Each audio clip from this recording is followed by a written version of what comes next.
ออกกำลังกายด้วยนะสนุกแม่ชอบดูถูกวัยเกษียณไม่ได้ซะแล้ว แก่แต่ก็มีคุณภาพนะจ๊ะกระทรวงมหาดไทยเตรียมพร้อมจัดประชุมคณะผู้ว่าราชการจังหวัดชายแดนไทยกัมพูชา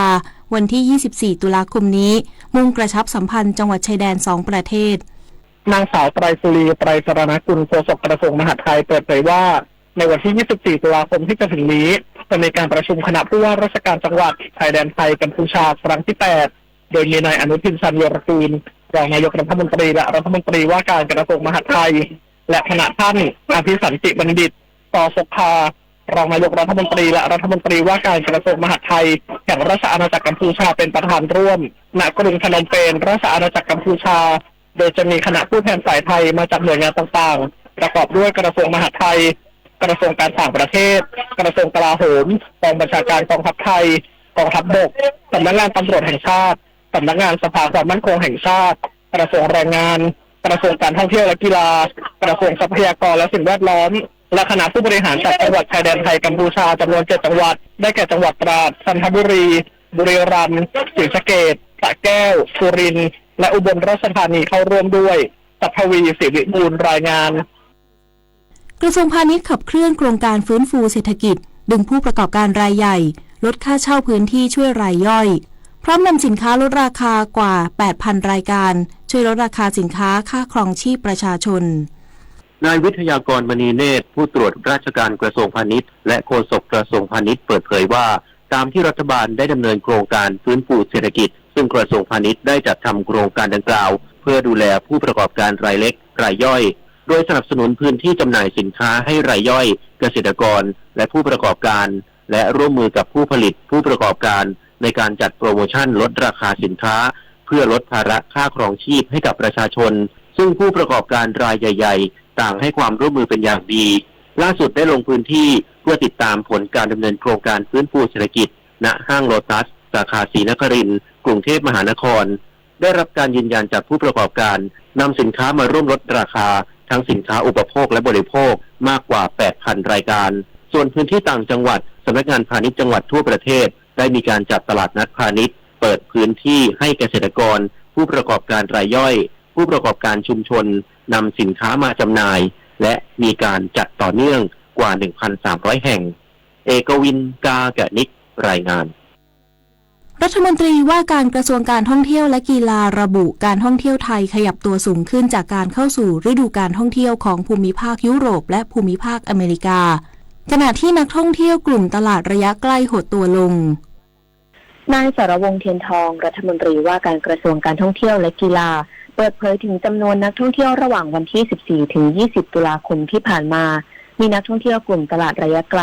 เดินทางเข้ามาเพิ่มขึ้นจากการเข้าสู่ฤดูการท่องเที่ยวของภูมิภาคยุโรปและภูมิภาคอเมริกาเพิ่มขึ้นร้อยละ 11.56 จากสัปดาห์ก่อนหน้าโดยเฉพาะนักท่องเที่ยวชาวรัสเซียที่เดินทางเข้ามาท่องเที่ยวเพิ่มขึ้น 5,191 คนจากสัปดาห์ก่อนหน้าขณะที่นักท่องเที่ยวกลุ่มตลาดระยะใกล้เดินทางเข้ามาลดลงจากการชะลอตัวด้านการเดินทางก่อนมีวันหยุดต่อเนื่องของนักท่องเที่ยวชาวมาเลเซียส่งผลให้ภาพรวมในสัปดาห์นี้มีนักท่องเที่ยวต่างชาติลดลงจากสัปดาห์ก่อนหน้าร้อยละ 0.05 โดยมีนักท่องเที่ยวต่างชาติเฉลี่ยวันละ 82,163 คนและคาดว่าสัปดาห์หน้าจะมีนักท่องเที่ยวต่างชาติเดินทางเข้ามาเพิ่มขึ้นจากปัจจัยส่งเสริมการเดินทางวริศราโตปะรายงานปิดท้ายที่ผลการแข่งขันฟุตบอลยูฟ่าแชมเปี้ยนส์ลีกฤดูกาล 2024 ถึง 2025 อาร์เซนอลชนะชักตาร์โดเนสก์1-0 และอัลมาดริดชนะดอร์ทมุนด์5-2 ยูเวนตุสแพ้สตุตการ์ด0-1 ปารีสแซงต์แชร์กแมงเสมอ PSV ไฮโอเฟน1-1 แอสตันวิลล่าชนะโบโลญญา2-0 คิโรนาชนะสโลวานบาซิลาวา2-0 สตวมกาสแพ้สปอร์ติ้งลิสบอน0-2 จบข่าวนารินาถแข็งขันอ่านรับฟังข่าวครั้งต่อไปเวลา 7 นาฬิกาค่ะติดตามข่าวที่นำเสนอไปแล้วได้ที่ www.thainews.prd.go.th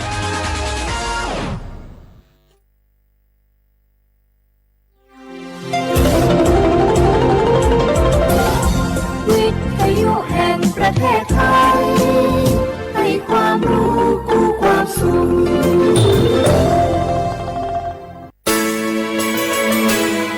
สถานีวิทยุกระจายเสียงแห่งประเทศไทยจังหวัดเชียงใหม่ AM 1476 กิโลเฮิรตซ์สถานีวิทยุภาคภาษาชาติพันธุ์แห่งเดียวในประเทศไทยที่มีความทันสมัยเชื่อถือได้สร้างอัตลักษณ์กลุ่มชาติพันธุ์สู่สากล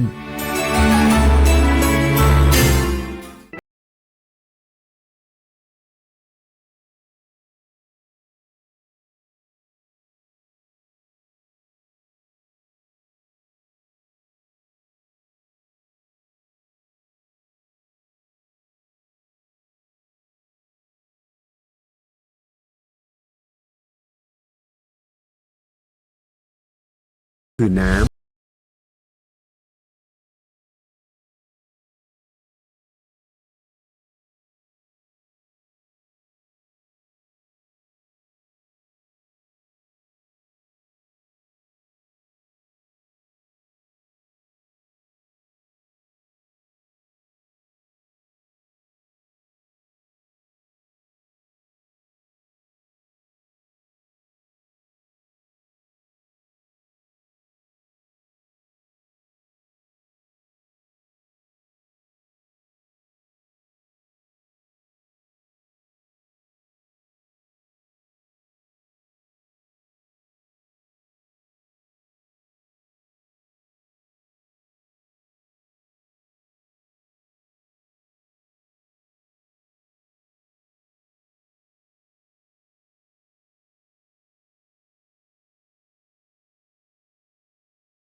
เธอว่าไหมปีนี้ปัญหาฝุ่น PM 2.5 ปีนี้ไวจังปีนี้เราต้องเตรียมพร้อมรับมือฝุ่น PM 2.5 กันแล้วต้องเตรียมตัวอย่างไรล่ะไม่ยุ่งยากจ้ะเธอก่อนออกจากบ้านติดตามสถานการณ์คุณภาพอากาศได้ที่แอปพลิเคชัน Air 4 Thai สำรองหน้ากากกันฝุ่น N95 กรณีไม่มีใช้หน้ากากอนามัย2ชั้นแนบสนิทกับใบหน้าแทนก่อนได้วันที่มีฝุ่น PM 2.5 เกินค่ามาตรฐานควรเลี่ยงทำกิจกรรมกลางแจ้งเปลี่ยนมาออกกำลังกายภายในอาคารแทนและที่สำคัญทำความสะอาดจุดที่สะสมฝุ่นภายในบ้านเช่นล้างแอร์พัดลมและเครื่องฟอกอากาศมีโรคประจำตัวเตรียมยาและอุปกรณ์ที่จำเป็นและสังเกตอาการตัวเองถ้าหากผิดปกติเช่นไอบ่อยหายใจไม่ออกเจ็บหน้าอกใจสั่นหรือเวียนศีรษะให้รีบไปพบแพทย์ทันทีและที่สำคัญช่วยกันลดฝุ่นละออง PM 2.5 งดการเผาในที่โล่งลดการใช้รถที่ปล่อยควันดำปลูกต้นไม้เพื่อช่วยดักฝุ่นละอองกันด้วยล่ะด้วยความห่วงใยจากสำนักประชาสัมพันธ์เขต 3 กรมประชาสัมพันธ์บางคนเมื่ออยู่หลังพวงมาลัยก็กลายเป็นสิ่งนักซิ่งทันทีขับรถต้องเหยียบให้มิดต้องเร็วกว่าไกลแต่ยิ่งขับเร็วอุบัติเหตุก็เกิดขึ้นได้เร็วเพียงเสี้ยววินาทีการขับรถเร็วเกินกว่ากฎหมายกำหนดก่อให้เกิดอุบัติเหตุทางท้องถนนมีผู้บาดเจ็บและเสียชีวิตเป็นอันดับต้นๆในแต่ละปีเพื่อความปลอดภัยของตัวคุณเองและผู้ที่ใช้รถใช้ถนนร่วมกับคุณขับช้าๆแต่ถึงที่หมายชัวร์กันเถอะครับรู้รับปรับตัวฟื้นเร็วทั่วอย่างยั่งยืนปรารถนาดีจากสำนักประชาสัมพันธ์เขต 3 กรมประชาสัมพันธ์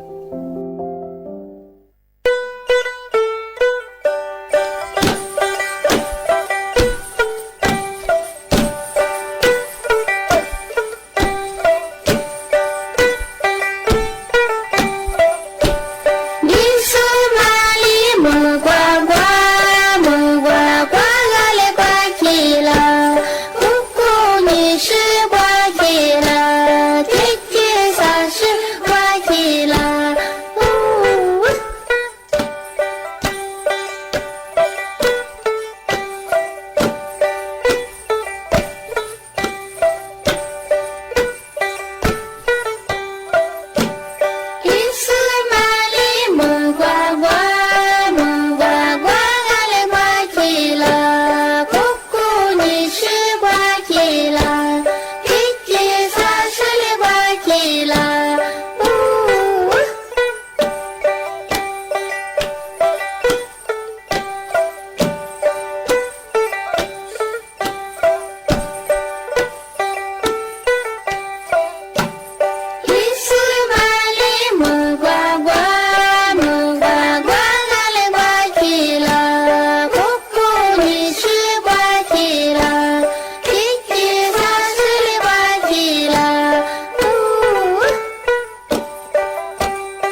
起了，不过你是怪起了，叽叽啥是你怪起了。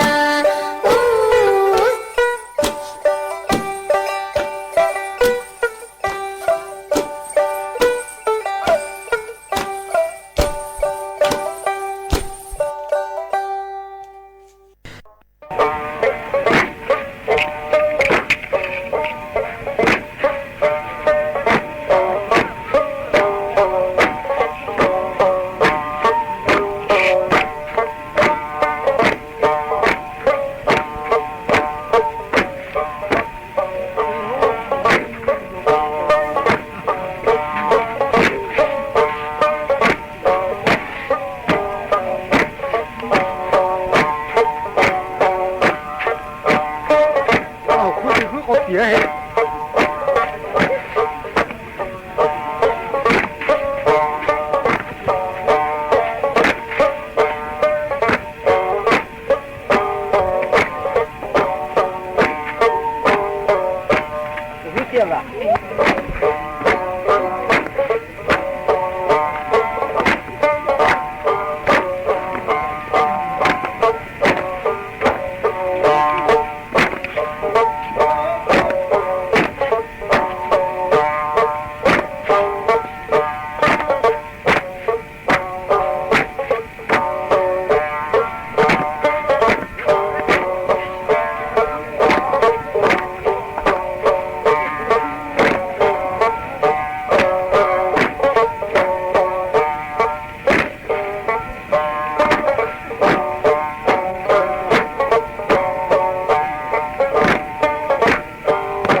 写话不来画画，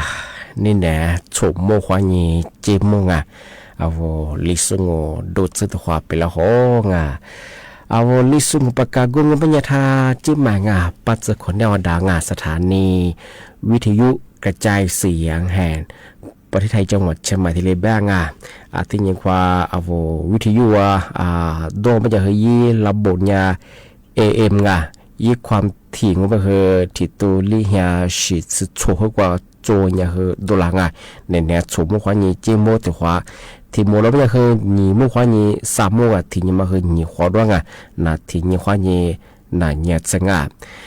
ที่ท้าววิทยุเลยเป็นไงช่วงไงท้าวไลฟ์สดเฮลีจังเฟซบุ๊กเพื่อนไปคว้ามาโทรศัพท์มือถือโจเนี่ยเฟซบุ๊กกันเนี่ยส่งปัญญากว่ายิบเพื่อยิงที่ไลฟ์สดเฮตื่นชงยี่ชื่อยี่เพจก็คือสวทเชียงใหม่AM 1476กิโลเฮิรตซ์ที่เรียบุญยาเฮิรตซ์ดุหลังบ้าคือกดติดตามกดแชร์สุดสุดแพ้ว่าเชียวเขาว่าอะไรยิ่งก็ได้นี่มีถึงยังงอปัญญาลิซูบางปัญญากูหากูหานี่จืดที่เนี่ยนี่มีถึงยังบ้าคือเหมียวเนี่ยยี่โคนี่ตัวนี่จืดลีโคดุโคบ้างไทยบ้าคือซื้อหานี่จืดสายนี่ช่วงนี่มีถึงยังงอมันจะคือวันหยุดพิเศษนี่มีถึงบ้าคือวันปิยมหาราชที่บ้าคือหน่วยงานราชการหน่วยงานสภาสมามีสบ้าคือนี่มีถึงบ้าคือสู่ที่รีปิดทางการยังที่รีเจ้าที่มาบ้าคือที่โคเลยที่ซื้อหานี่จืดสายนี่เป็นละงอเป็นอย่างคือวันหยุดวันปิยมหาราชที่มาคือที่รัฐบาลว่ามาคือเห็นเนี่ยคือมาถึงยังมาคือยาที่ดีซื้อยังที่ดีนำมางช่วงที่แบบผมไม่อยากช่วงนี่ไม่ถึงมาคือวันหยุดมาคืองานช่วงมาอันตะกว่ากับเบียกับกว่าอย่างคืมาคนเดียวมาดูแลสุขภาพอย่างมาสาธยากรุงอุตุนี่ยังไม่ช่วยน้องที่แกต้องมาคือมีฮิโรฮาเยอะเหมือนฮาเลียเป็น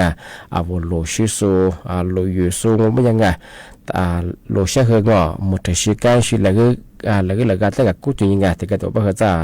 ว่ายิ่งซอยขอนยาให้นี่ลูกเคยชื่อตัวลังมาดงถ้าว่าแล้วก็ได้บ่เฮเอามาฝรั่งเจ้าเฮลงมาเฮชื่อไม่มาว่าเอาเวลาใส่มาเฮจะเสียงไงบ่เฮมาเฮอัตเตเนี่ยที่ว่าสติก็ตัวเสียงไงเอาโลเชไม่คือว่าโทรศัพท์นี่กันยังมาถ่ายยังไง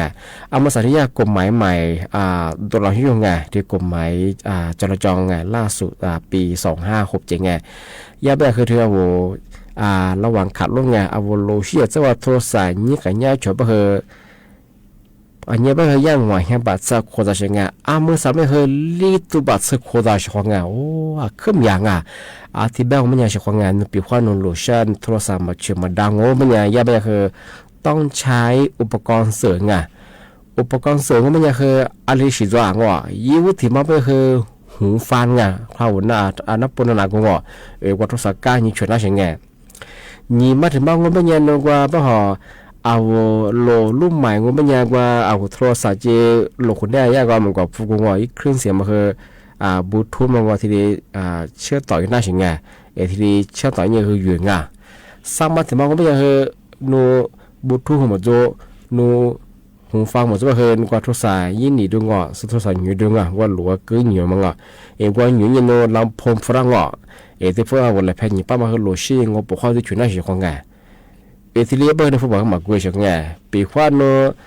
และแพ้มาที่ป้ามาพมาลายหยาเนี่ยที่ป้ามาโทรศัพท์แต่เนี่ยนะพวกกื้อเนี่ยที่ฉุยบ้างที่ป้าชี้ทำไมจะคืองอปราบ00ไงไม่เกิน 4,000 บาทของไงเครื่องยังลีตัวบ้าเฮนูบัตรมามีได้มาเฮอะไรที่บึมเสียของไงที่บ้านมาสั่งมายากฎหมายจราจรไงที่ยิ่งฉีดตัวเราบ้างมาเฮละมันละวัยของไงที่นี่ที่สมาสุจินเชื่อของร่างไงทำมาเฮนี่มีถึงมาเฮวันอยู่ปุ่นไงจะติดกันทัวร์กับเบียก็บ้าเฮอาจารย์ก็ดูดงอทำมาจ่าบ้าเฮจ้าปีควายเยี่ยยังไงมาสัตว์โลชิชเนี่ยคือขึ้นยังจำว่าไงยับยั้งคือเมาและขาดงอนูเยี่ยโลชิงโง่ไม่ยังไงมาคือจำคุณไงไม่เกินที่โคเบี้ยเฉยๆไงผู้บอกโคจำมันไม่ยังคือมีบัตรเสื้อเฉยๆว่าตัวคนนี้มือซื้อโคจำเบี้ยเฉยๆมาคือโคจังที่นี่คือโคเบี้ยเฉยๆที่นี่โนใบขัดขีดไงใบอนุญาตมาคือมากุยมาคือเนี่ยลาบัตรชงมาเสนอเจ้าเฉยไงที่นี่คือปีขวานโนแอลกอฮอล์ไงคือกับกุยเนี่ยเฉยไงปีขวานโนแอลกอฮอล์มันว่า50 มิลลิกรัมมาพับเปี้ยงงมันจะคือโดนตัดคะแนนไง4 คะแนนไงที่นี่คือถ้าชอบได้เช่นไงปรับ5,000 ถึง 20,000 บาทไงมาเจอราชของไงมาสับเฮยากฎจราจรใหม่มาเฮล่าสุดไงปี2567มาเฮไงก็ละเฮแน่นๆแบงว่าเฮเอาไว้เพราะละซึ่งว่าข้อซึ่งเหตุข้อตัวงานมาเฮตัวนี้ปีเมาไงก็เฮติดกันตัวเฮไงอะไรที่เข้ามาย่อเจียบเฮไงทีนี้แจ้งเตือนอย่างเงาหัวเฉพาะทางงานบ่คือมาโหลชิสบ่คือเอาไปคว้าเยี่ยงมันจะคือโหลถ้าชื่องอโนเยี่ยบ่คือโหลชื่อชื่อมันบ่คือโนจุดๆไปแล้วชื่อเจมันก็คือโนจุดๆไปแล้วล้านอยู่โหดจริงทำมาคือทำมาซะจริงช่างเมาและขายมันคือเนี่ยปรับ 5,000 ถึง 20,000 บาทไงที่นี่คือจังคุด1 ปีไปเสียของที่นี่ที่ทำมางานทำมาคือยังเงินเป็นยังคือที่นี่ยอดเจียของงานติดกันถือว่าคือหลัวแดงเนี่ยกว่าบ่อย่าแข็งขัดนี่ละพายไงกว่าสู้หลัวบ่อนี่ตากว่ายิ่งจะคือก็มางอตัวนี้คือเมื่อคือหมดชื่องอคือหมดสู้เสียงไงคือมันยาไปคือหมดสู้เสียงไงเมื่อสาวเนี่ยมาคือมันดาวเสียงไงนั่นหลัวทาเดี๋ยวไปคือนุ่งยิ้มเดียวก็ตั้งอะไรอย่างคือแข็งขัดนี่ละพายไงถือจะคือมามีเหืองพามาเหืองว่าเป็นเนี่ยอันนี้บักโคจรนุ่งเสื้อเสียงไงอันนี้ก็เลยว่าเหืองว่าลีเฮียงว่าแต่ว่าจะโคจรเสียงไงเมื่อสั่งว่าเป็นเนี่ยนี่ตัวบัตรสุขโคจรเสียงไงทำไมเนี่ยคือว่ายี่สิบสุดเลยมันไงยี่ตาสุ่มแบงว่าใกล้แค่แก่สุ่งมาเหืองว่าลูกนี่ลูกคนนี้จะบ่เฮน้อยบอกนี่ตาบ่เฮสุยบอกว่ายี่จะคือตัวเสียงไงนู่นจะคือพม่าคือเรามันจะคือนี่ตัวบางทำไมเนี่ยคือขึ้นยามเมียชอบงานที่เนี่ยคือว่าย่าตัดคะแนนไงความประพฤติไงทันทีนี่คะแนนหายเสียงไง ที่เป็นอย่างเฉพาะไงมาคือหลัวถ่าเดบไงจะคือถ่ากึ่งพามันก็มาคือหนีตัวบัญญัติเปิงาวนมือที่นี้ยังมาคือสาเฮียลี่เฮียงวเฮียงวนูอะไรมือนี่สลินี่ยี่นี่ตัวบอกว่ามันมาคือเนี่ยอะไรก็คือไงนี่เมาเราก็ตั้งไงหลัวถ่าเดบคือจะคือไม่คือกันพามันก็แม่จ้าอย่าเจ้าหน้าที่ตำรวจแล้วก็คือนี่ตัวบักโคจางแต่มาคือแต่มาเจนเตยเช่าใช่ไหมที่นี้ที่ที่มาเสียของไงที่มาคือวันอยู่ก็คือไงว่ากับเบตาจีกว่าจีก็คือเจ้าหัวสูที่ก็ต้องคือจะกูที่ก็จะคือสูหลุดหันหน้าก็คือพันหนางงเป็นยังไงที่มาคือปรับไม่เกินไง2,000 บาทไงที่นี่คือตัดคะแนนก็ความประพฤติทันที1 คะแนนไม่ใช่เฉพาะไงที่แบบมันยังเฉพาะไงสุกว่าว่าขีดแดงก็สวัสดิ์ก็สุกว่ามาเกินหนาไปครับว่ายีนหนาไปยังไงมาคือยีตัวแบบโคตรไงนู่นหลุดนานถึงกำมังไงเฉพาะไงมาคือระมัดระวังเยอะแต่จำมัวแต่ฝรั่งงานโนวันอยู่ไปยังกับเบี้ยมาคือจะ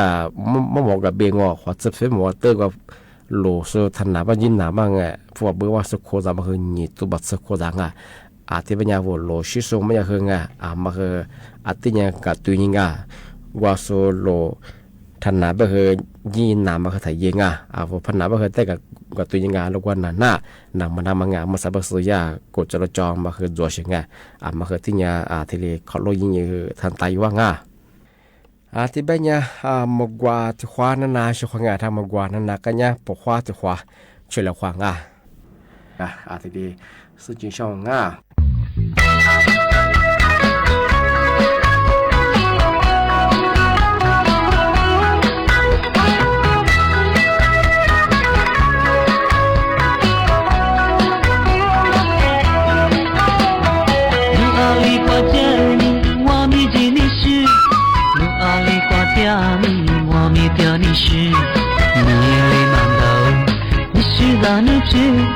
但你马关路的里孙家，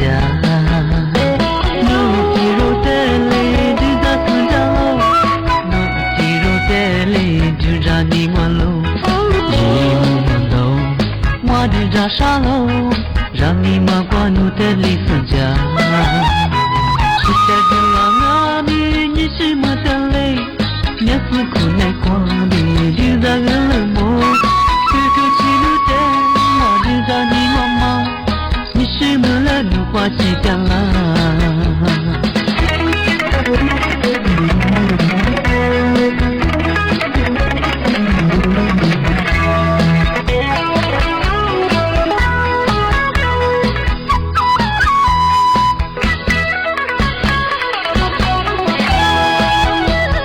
你阿里瓜家米，我米吉你是；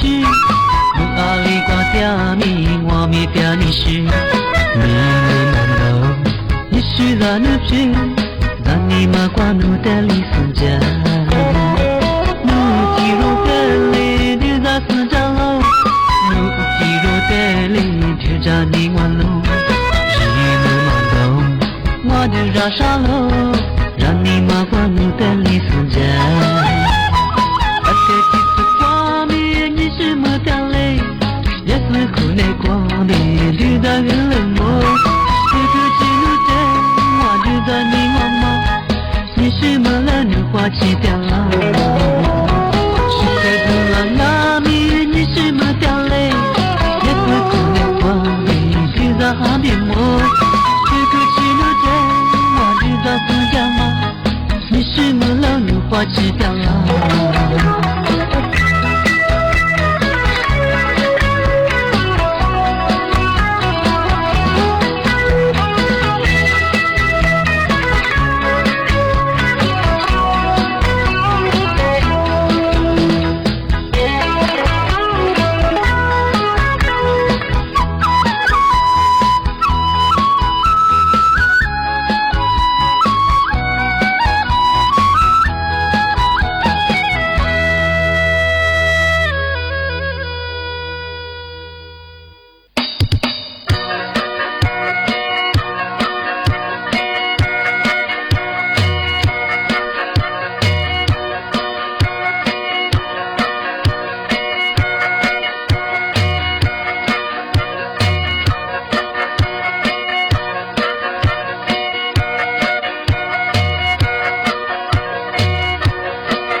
马路来哭，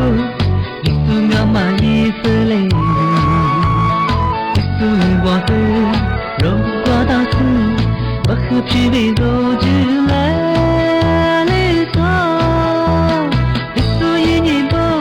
你马路来哭，是真的是一丝泪流，情不负路悲，只留我这马，你所做虚荣。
ที่นี่ที่ที่มาเสียงจะมาคือว่าแบบคือที่นี่ยอดเจียงเอาโลชิสุสปูมันคือมาคือจามตาเสียงยาแบบมันคือขาดรถโดยไม่นึกถึงความปลอดภัยของผู้อื่น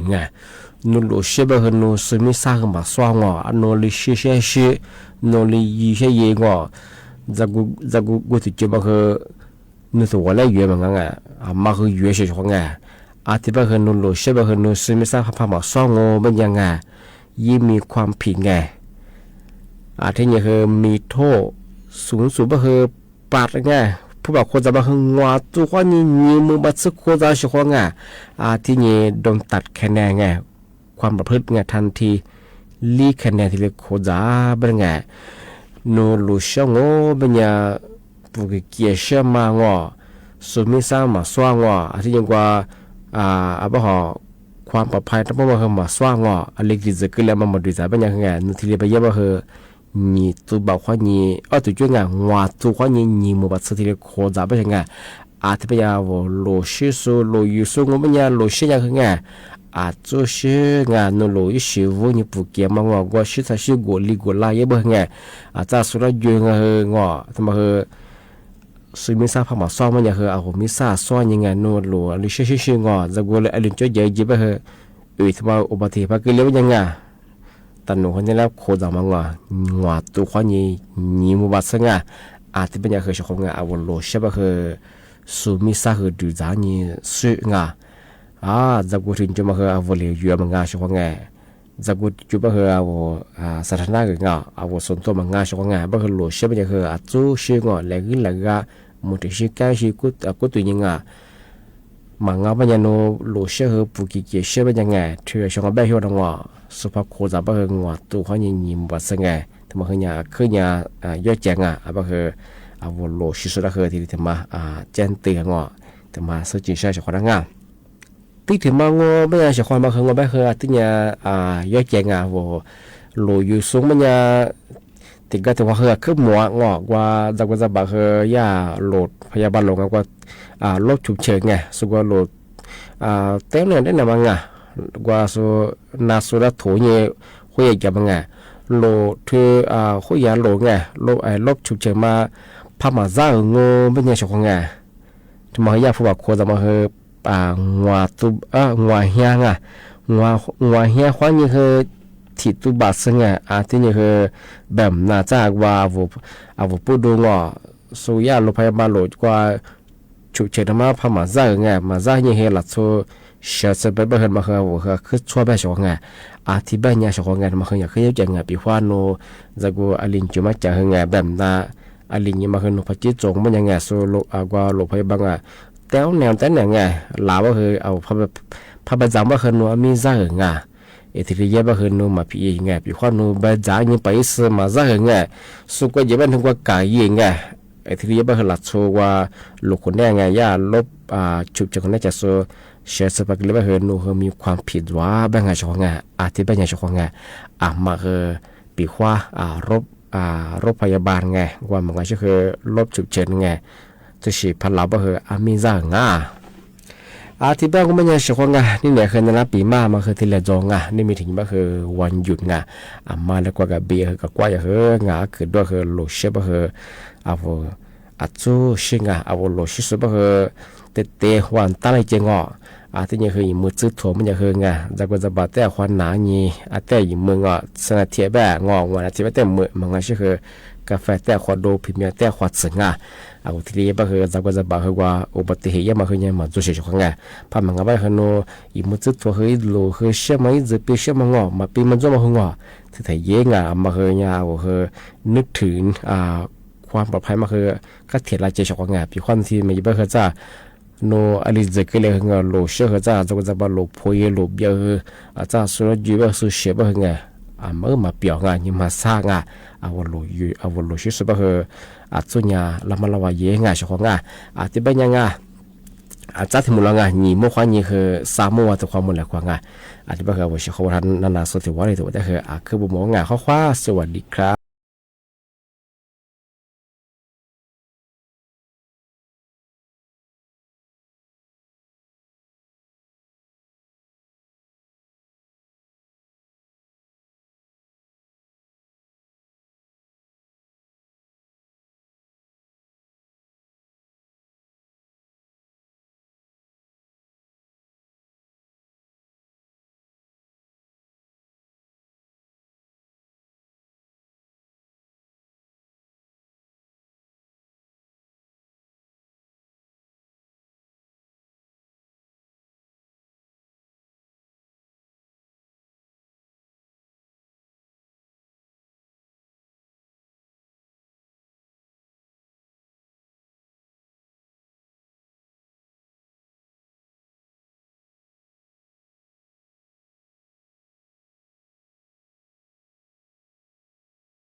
Ni no mabe wanu ni te no zela no ni makubwa wate ziliwa ninyu tia sumwa tiro zamami do mami ale besu te fuke balase inalo besu misho Wanu ni te no zelo Koni ni te majuji Yuliwa Nini kesu mwa jiro Chomeza jiro alebe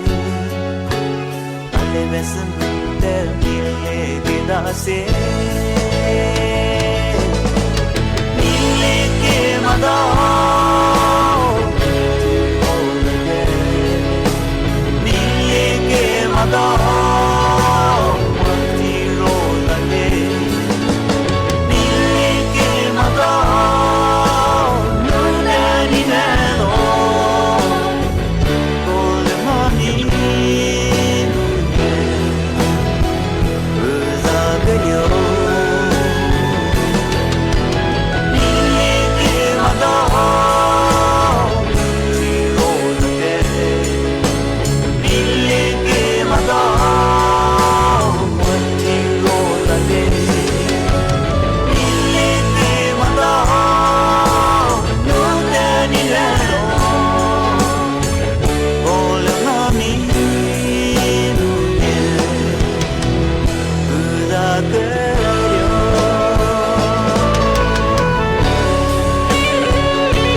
Tirongami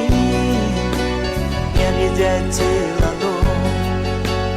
Alibesunu Tepile Gedase Ile Kemadao Lolale Ile Kemadao Lolale Ile Kemadao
đôi kia ấy nó đem ra nhìn phải bắp bãi thiệp ra bố kia mama thiệp đôi kia mẹ tôi ta bố kia mẹ tôi ta đôi kia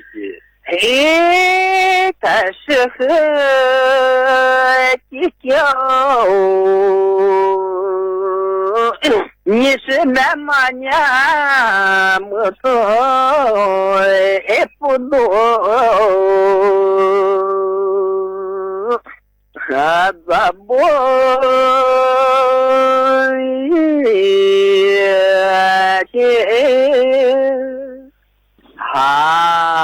nhạc bà đôi kia thấy nó đem ra như sư đem mà nhà mưa cứ phố xoay ấy ra bố kia nhật sư phụ đôi kia mẹ tôi ta bố lia mẹ tôi ta đôi chỉ kia như sư đã mà nhà mở cửa phố đồ hãy ra bố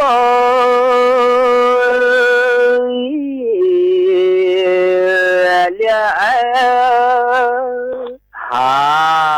mẹ tôi ta đôi là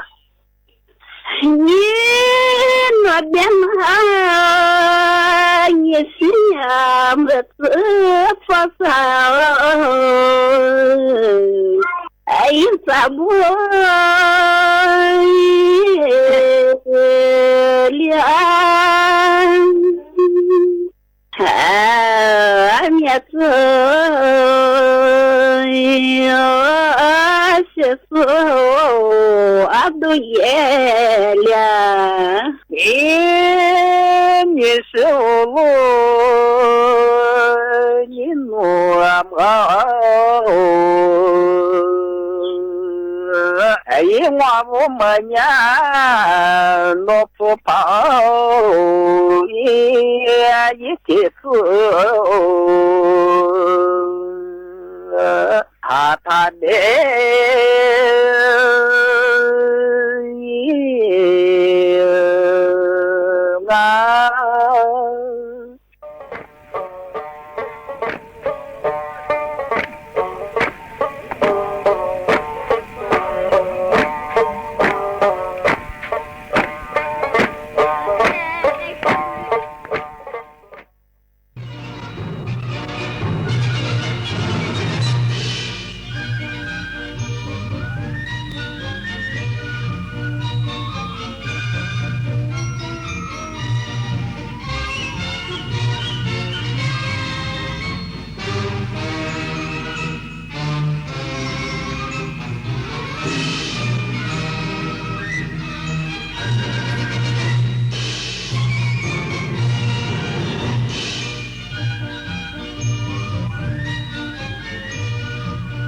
ที่นี่สถานีวิทยุกระจายเสียงแห่งประเทศไทยต่อไปเสนอข่าวซึ่งมีหัวข้อข่าวดังนี้กองทัพเรือกำหนดจัดการฝึกซ้อมเรือพระที่นั่ง4 ลำโดยขบวนพยุหญาตราทางชลมารวันที่24 ตุลาคมนี้หลังการฝึกซ้อมเสมือนจริงยุติจากเหตุการณ์ฝนตกหนัก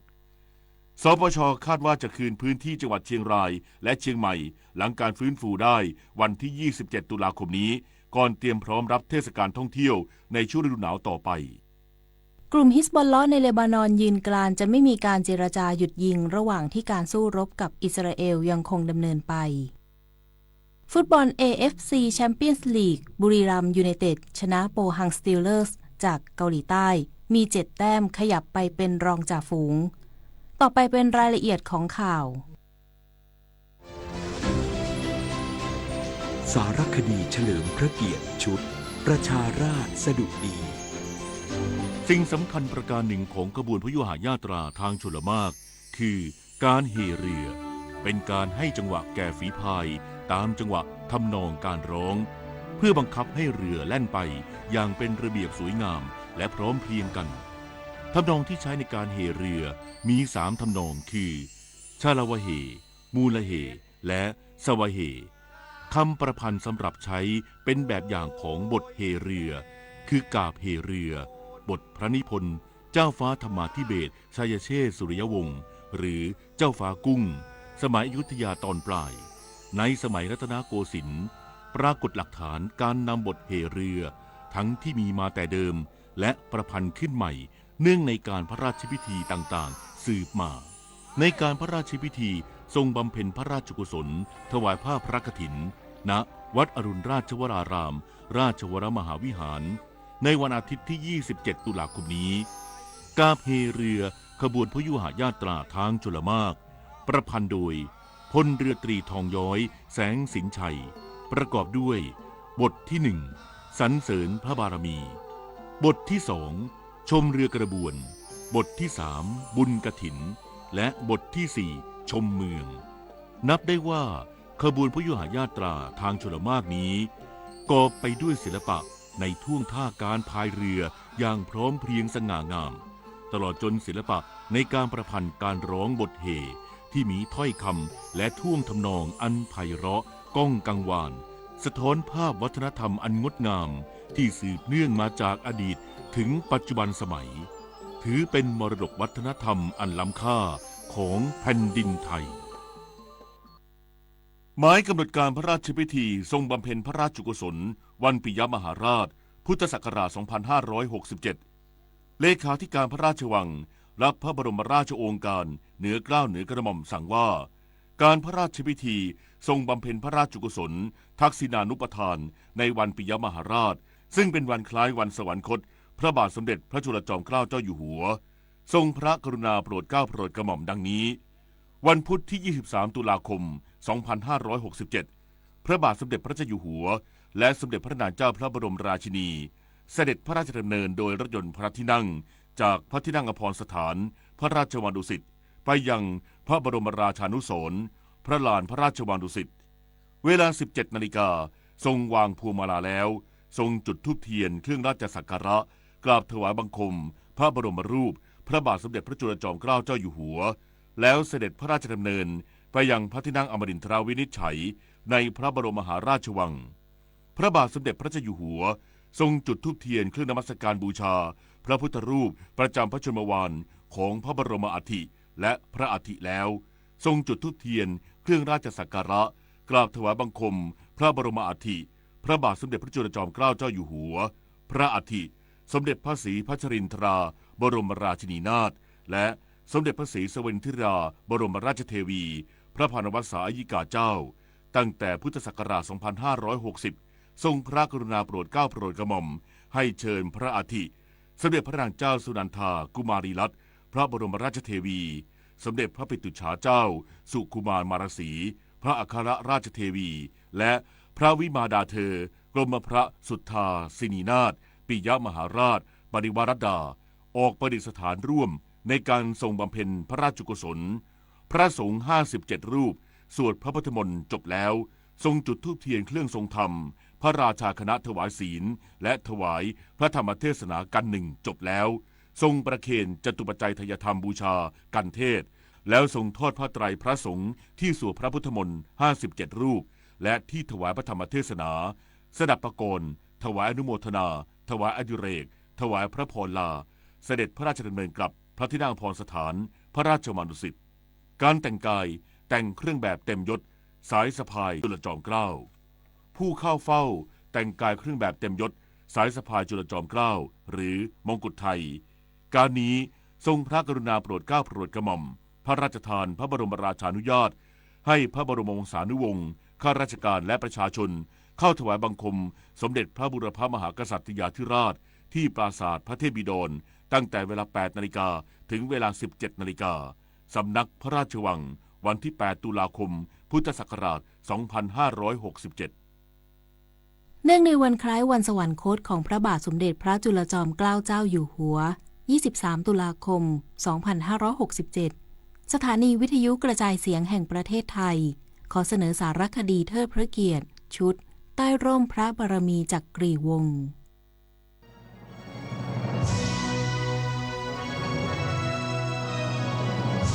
ใต้ร่มพระบารมีจักรีวงศ์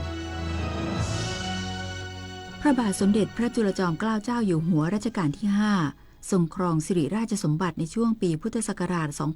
2411 ถึง 2453 ในรัชสมัยของพระองค์นับเป็นช่วงเวลาที่บ้านเมืองมีการเปลี่ยนแปลงทุกด้าน โดยเฉพาะการแผ่ขยายอิทธิพลของลัทธิจักรวรรดินิยมจากการที่ได้ปฏิบัติราชการงานเมืองมาตั้งแต่ยังทรงพระเยาว์จึงทรงตระหนักว่าจำเป็นต้องพัฒนาประเทศให้เจริญก้าวหน้าโดยเสด็จพระราชดำเนินประพาสต่างประเทศเพื่อเจริญพระราชมัยตรีและศึกษาแบบแผนวิธีการปกครองนำมาปรับปรุงบ้านเมืองให้ทันสมัยทรงเปลี่ยนการปกครองแบบจตุสดมมาเป็นกระทรวงที่มีการกระจายอำนาจไปสู่ท้องถิ่นจัดระบบการเงินการคลังของประเทศและจัดตั้งธนาคารขึ้นเป็นครั้งแรกทรงตราพระราชบัญญัติพิกัดเกษียณอายุลูกทาสลูกไทยเพื่อเลิกทาสจัดระบบการศึกษาให้ประชาชนได้รู้หนังสือและทรงก่อตั้งโรงพยาบาลขึ้นเป็นครั้งแรกด้วย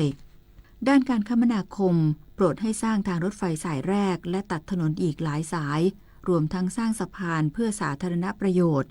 และขุดคลองให้ราษฎรได้สัญจรได้สะดวกและยังใช้ประโยชน์ในด้านเกษตรกรรมและขนส่งสนับสนุนกิจการด้านไฟฟ้าประปาส่งผลให้ราษฎรมีความสะดวกสบายมากขึ้น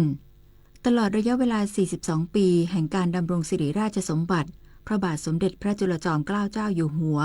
ทรงประกอบพระราชกรณียกิจนานับประการด้วยพระปรีชาสามารถทำให้บ้านเมืองเจริญก้าวหน้าทรงนำพาประเทศชาติให้รอดพ้นจากวิกฤตการณ์ต่างๆและดำรงเอกราชความเป็นไทยมาได้จนถึงปัจจุบัน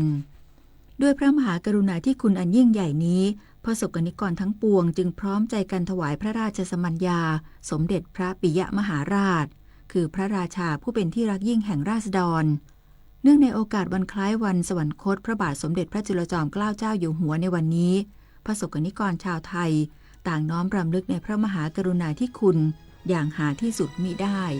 เพ็ญศิลป์สมเนียมรายงาน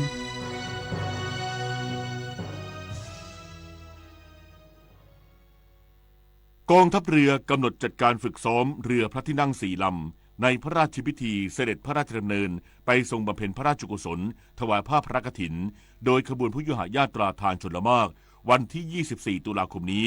หลังการฝึกซ้อมเสมือนจริงยุติจากเหตุการณ์ฝนตกหนักกองทัพเรือแจ้งว่า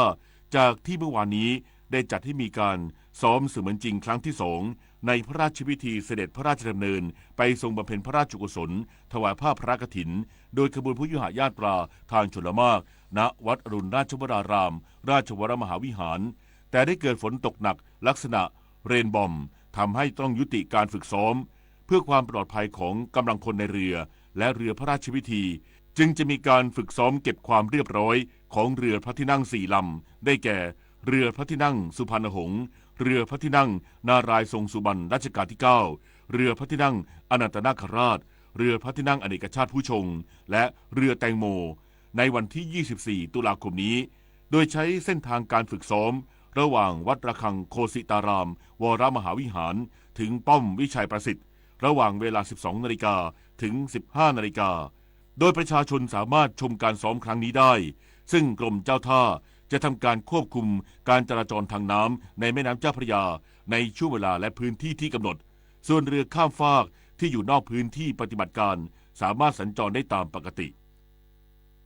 สปช.คาดว่าจะคืนพื้นที่จังหวัดเชียงรายและเชียงใหม่หลังการฟื้นฟูได้วันที่ 27 ตุลาคมนี้ก่อนเตรียมพร้อมรับเทศกาลท่องเที่ยวในช่วงฤดูหนาวต่อไป นางสาวแพทองธารชินวัตรนายกรัฐมนตรีเปิดเผยว่าจากการติดตามการดำเนินการของศูนย์ปฏิบัติการช่วยเหลือผู้ประสบอุทกภัยวาตภัยและดินโคลนถล่มส่วนหน้าหรือสปช.ส่วนหน้าที่จังหวัดเชียงรายมีแผนจะคืนพื้นที่จังหวัดเชียงรายและเชียงใหม่หลังการฟื้นฟูพื้นที่แล้วเสร็จวันที่ 27 ตุลาคมนี้มีแผนว่าจะได้พื้นที่คือวันที่ 27 ตุลาคมนะคะแล้วก็เดี๋ยวจะมีการส่งมอบพื้นที่ก็จะมีท่านรองนายกขึ้นไปรับนะคะยังไม่กำหนดวันที่ค่ะก็มีการรายงานข้อมูลเบื้องต้นนะคะว่าตอนนี้ทางท่านรัฐมนตรีช่วยทั้งสองท่านนะคะก็ยังอยู่ที่เชียงรายเหมือนเดิมก็มีการซูมเข้ามาค่ะก็เรียบร้อยดีนะคะไม่มีอะไร27นี้น่าจะจบหมดค่ะแล้วก็เดี๋ยวจะมอบพื้นที่กันค่ะด้านนายจิรายุห่วงทรัพย์โฆษกประจำสำนักนายกรัฐมนตรีกล่าวเพิ่มเติมว่านายกรัฐมนตรีกำชับคงให้สปช.ส่วนหน้ายังคงเฝ้าระวังพร้อมคาดว่าสถานการณ์จะกลับเข้าสู่ภาวะปกติพร้อมรับเทศกาลท่องเที่ยวในช่วงฤดูหนาวต่อไปท่านนายกรัฐมนตรีก็ได้แจ้งที่ประชุมและก็สั่งการนะครับเนื่องด้วยการสั่งการสปช.ส่วนหน้าเนี่ยขอให้เร่งปฏิบัติพื้นที่ในจังหวัดเชียงใหม่และเชียงรายโดยจะเป็นการส่งมอบแล้วก็คืนพื้นที่ให้กับพี่น้องประชาชนได้ใช้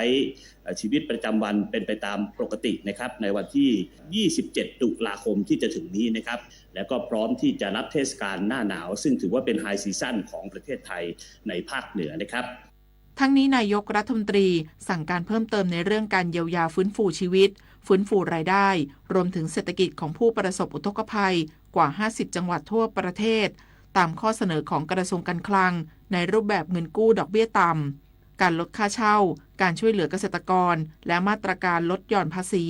โดยขอให้กระทรวงการคลังและหน่วยงานที่เกี่ยวข้องจัดทำข้อมูลและช่องทางการสื่อสารเพื่อให้ประชาชนในทุกพื้นที่สามารถเข้าถึงและเข้าใจได้โดยง่ายเพื่อให้ประชาชนไม่ติดขัดและเกิดข้อสงสัยในการรับบริการและการช่วยเหลือจากภาครัฐปิยาพันธ์ยังเทียนรายงานต่อจากนี้ไปขอเชิญรับฟังไทยคู่ฟ้าโครงการกระตุ้นเศรษฐกิจปี 2567 ดำเนินการโอนเงิน 10,000 บาทซ้ำครั้งที่ 1 ให้แก่ผู้มีสิทธิสวัสดิการแห่งรัฐและคนพิการกว่า 400,000 รายที่ดำเนินการโอนไม่สำเร็จในครั้งแรกโดยยังคงมีการโอนจ่ายที่ไม่สำเร็จอีกราว 60,000 รายจึงขอให้ผู้มีสิทธิ์ที่ยังไม่ได้รับเงินดำเนินการต่ออายุบัตรคนพิการให้แล้วเสร็จภายในวันที่ 12 พฤศจิกายนผูกบัญชีพร้อมเพย์กับเลขบัตรประจำตัวประชาชนหรือติดต่อธนาคารเพื่อแก้ไขบัญชีธนาคารให้แล้วเสร็จภายในวันที่ 18 พฤศจิกายนเพื่อให้ทันรอบการโอนจ่ายซ้ำครั้งที่ 2 ในวันที่ 21 พฤศจิกายน 2567ประชาชนสามารถตรวจสอบสิทธิ์และผลการโอนเงินได้ที่เว็บไซต์ govwelfare.cgd.go.th ผู้มีสิทธิสวัสดิการแห่งรัฐสอบถามเพิ่มเติมได้ที่ 021092345 กด 1 กด 5 ผู้มีบัตรคนพิการโทร 1300 ค่ะ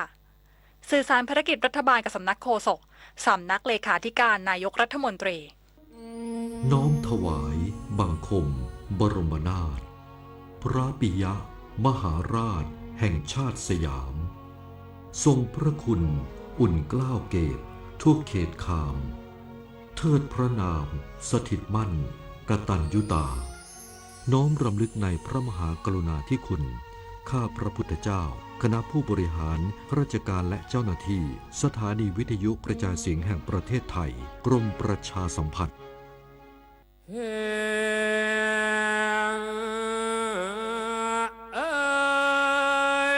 เนื่องในโอกาสพระราชพิธีมหามงคลเฉลิมพระชนมพรรษา6 รอบ 28 กรกฎาคม